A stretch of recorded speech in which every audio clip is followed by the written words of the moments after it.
At 7:10 local time, a Ukrainian drone erupts from a concealed launch vehicle and starts screaming towards a Russian airbase. Then the launch rail falls away, and an electric motor the size of a coffee tin spools to life, and the drone drops to tree level above the ground. 4 seconds later, the next operator launches, then the next, then the next. The most asymmetric Ukrainian drone operation since the start of the war has just started. And Russia was about to find out firsthand why massive defense budgets don't guarantee security. Within 90 seconds, 8 drones are gone. 300 meters northwest, 2 other launch teams are running the same drill. 17 drones now race their optical sensors along the treetops, threading between Russian early warning radar stations on routes designed to exploit the physical curvature of the Earth. Flight time to the heavily defended airbase in Russian territory, 40 minutes. Before we continue, make sure to hit like and subscribe. It really helps the channel grow. Nobody at the base has any idea they're coming. Somewhere inside an S-400 command vehicle, a Russian radar operator is probably drinking tea and watching a blank scope. He has about 39 minutes of peace left. But these drones are patient and slow. 110 miles per hour across open fields means 40 minutes of exposure, where a single long-range radar ping could compromise the entire decentralized attack. Everything now depends on how the swarm approaches the base ahead of them. Already inside the radar horizon, a wave of human-piloted drones is doing something no centralized system has ever handled. A Russian air defense operator at a Pantsir-S1 battery watches a dozen slow-moving contacts materialize on his scope, pushing inward from the perimeter at barely 80 knots. He can't tell which ones carry thermobaric warheads aimed at his radar antenna and which ones are just decoys. So, he does the only thing training allows. He fires. The interceptor streaks off the rail, over $1 million. It tracks a drone the size of a riding lawnmower, closes at 3 times the speed of sound, and turns it into confetti. But it wasn't an advanced missile. What you just saw blow up was a low-cost, unmanned attack system, or FPV drone operated by a distributed human hive mind. The drones themselves, manufactured by local workshops in Ukraine, built from commercial components and 3D printed parts, cost $5,000 to $15,000 to produce. And right now, they're the most important aircraft over the Russian base. He fires again, another million, and again. This is cost exchange warfare at an industrial scale. Every interceptor that chases a drone cheaper than a used car is one fewer in the magazine when the rest of the 17 converging drones show up in minutes. Worse, every time that battery fires, its lock-on delay and reload cycle create a geometric nightmare for the secondary defenses, now trying to handle the saturation. That operator is spending his ammunition and completely exhausting his system's processing capacity at the same time. But the Russian air defense commanders celebrating their wins are about to discover something. Those interceptors they just burned through, they were going to need every single one of them in about 2 minutes. Because what broke the radar horizon next wasn't just a simple decoy. The remaining swarm had been splitting into flanks through the terrain for 40 minutes, tucked behind the curvature of the Earth, running silent in the lead. Decentralized human operators actively communicating every flight vector along the base perimeter, while relying on no central AI. The drones flew in the physical radar shadow, each one hanging heavy with a thermobaric charge slung under the chassis frame. At 0805 local time, the swarm reaches terminal approach altitude right over the Russian base. The lead drone pilot in a remote bunker has been watching his video display update for the last hour. Flight paths refined 3 times via encrypted chat from decentralized spotter drones circling overhead. He confirms the final target. The pilot pushes the throttle. The swarm converges from a wide arc, and the defense system jumps, processing alarms from the sudden multiple vectors. The distributed human minds connecting before any algorithm can. Below the main radar's horizon, the electric motors whine.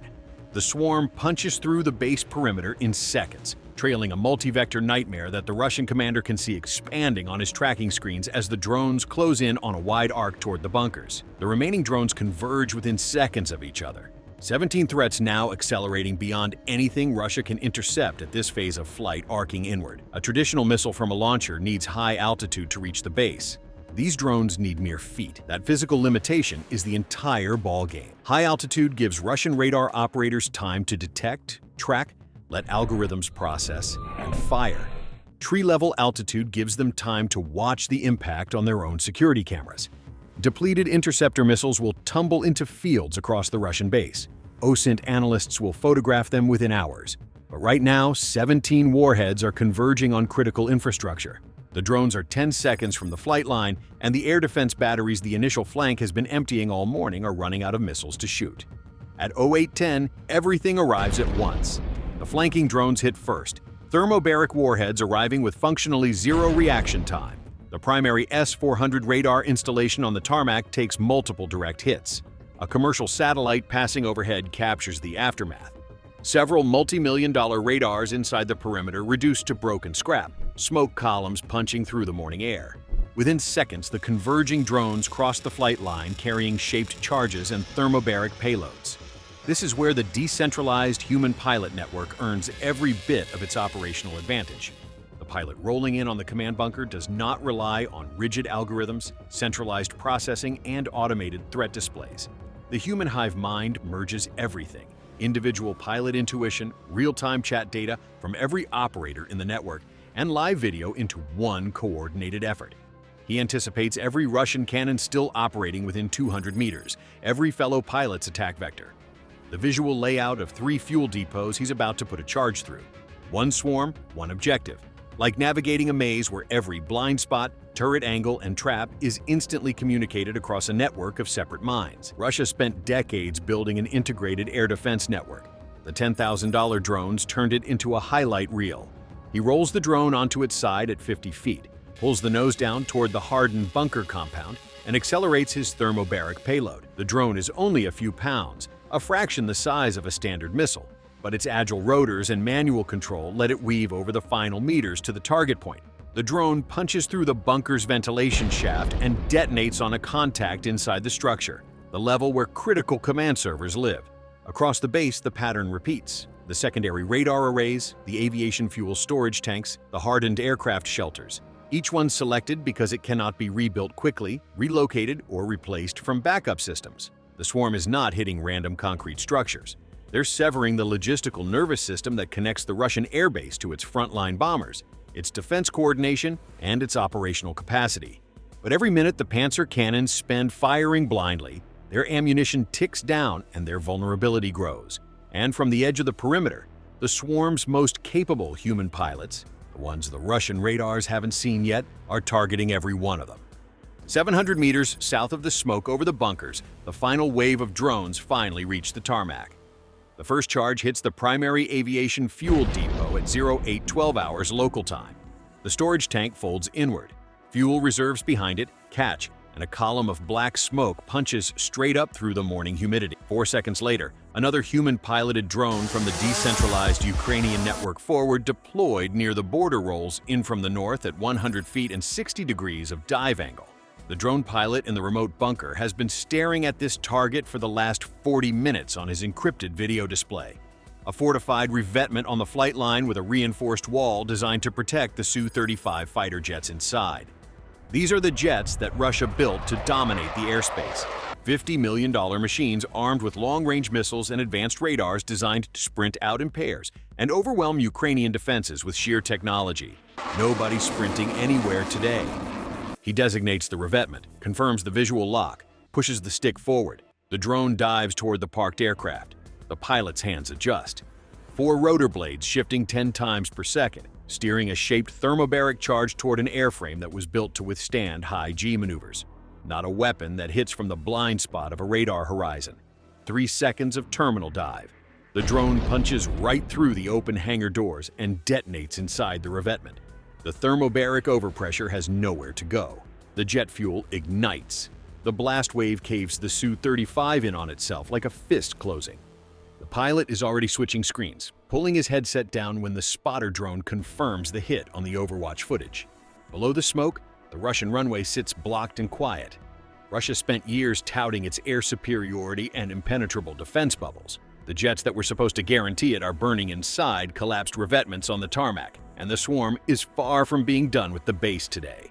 500 meters east, the Pantsir-S1 system is spinning its turret desperately into the geometric nightmare.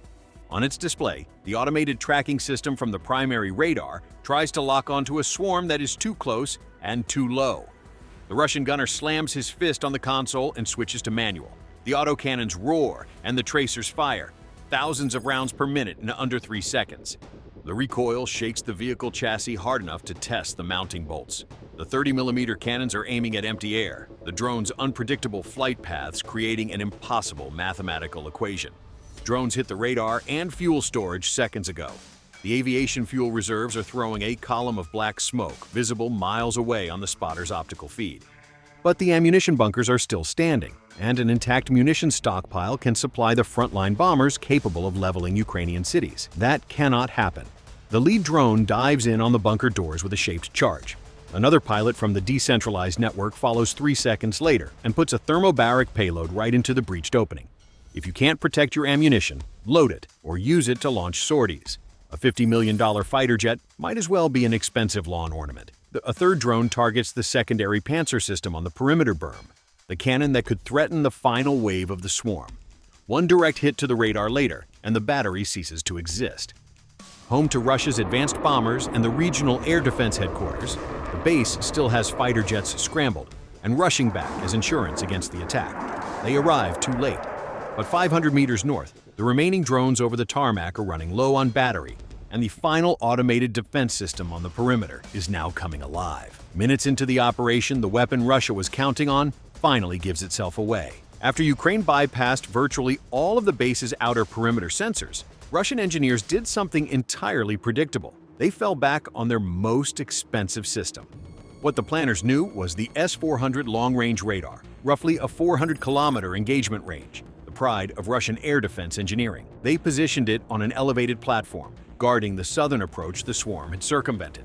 A decentralized spotter drone catches the first movement. The S-400 search radar has been spinning uselessly for minutes, desperately trying to track targets flying below its physical radar horizon without being able to process the clutter. But now, with the final drone inbound towards the command vehicle, the battery commander makes the decision every air defense operator dreads. He attempts a manual lock, trying to force the system to see what its algorithms filter out. He's going for a shot. The moment he focuses his screen, he is finished. The physical constraints of Earth's curvature and radar ground clutter flood his tracking algorithms with enough noise to turn the display useless. Simultaneously, a human operator that's been visually mapping that blind spot for 40 minutes passes the precise vector via the chat network. And from the edge of the base, the last FPV drone drops its altitude, maxes its electric motor, and accelerates to its terminal speed. The human pilot's multi-angle awareness, agility, and visual tracking doesn't care if the system tries to fire. He already knows the radar's blind spot. Line of sight to impact less than 9 seconds. Russia spent hundreds of millions building an air defense system designed to intercept ballistic missiles. The Ukrainian hive mind destroyed the system with a $10,000 piece of plastic before it could even see them. An OSINT analyst later writes, "They have effectively rendered conventional air defenses obsolete." That sequence rewrites the logic of modern warfare, because the multi-million-dollar systems that have defined military spending for decades are finally proven useless against decentralized swarms. The Russian Quick Reaction Alert gets the call. These are the Su-35s from the regional command. Call signs scrambled to intercept an enemy they cannot see. They've been burning fuel in the sky over the airbase for 3 minutes, watching the defense picture shift from secure to compromised. Now it's too late. The lead Russian pilot pushes both throttles to full afterburner and banks low over the base. His advanced radar is painting everything within 125 miles, tracking contacts the size of a conventional aircraft, while the drones return a radar signature roughly the size of a bird. A Russian fighter would need to be moving at a crawl to engage anything at all. At 500 miles per hour, his cannons are entirely useless against hovering plastic. But the fighter jets aren't here to shoot down drones. They're here to watch. The base's defense collapses completely, the most expensive hardware ever mounted onto a flight line burning below. Over 17 targets embedded across the bunkers, radars, and fuel lines, each one hit by a different slice of the decentralized network. As the Russian jet cruises over the airbase, the pilot is quietly witnessing the total destruction on the ground below. A mobile SAM battery that relocated during the morning chaos and thinks it's hidden. The swarm has already bypassed it by flying under its radar horizon. A Russian command post communicating on a frequency it thinks is secure. Blinded, antennas destroyed, isolated from the network. The human pilot never fires a drone he doesn't need to.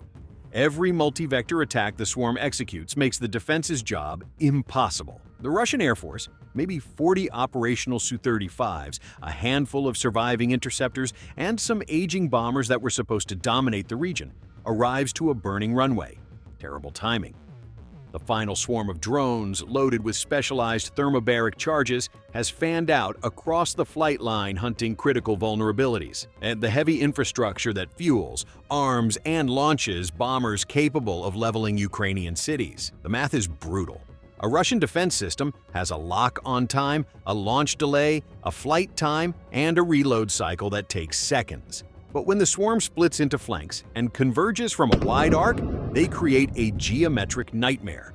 The Ukrainian planners have spent months building decentralized communication networks, mapping radar horizons, and exploiting the physical curvature of the Earth itself. Every one of those pilots is proving the concept this morning. Tracking a low-flying drone below the radar horizon is like finding a specific insect in a dense forest, except this insect is carrying a thermobaric warhead and weaving through ground clutter. Ukrainian Overwatch footage released hours later captures the moment that defines the day.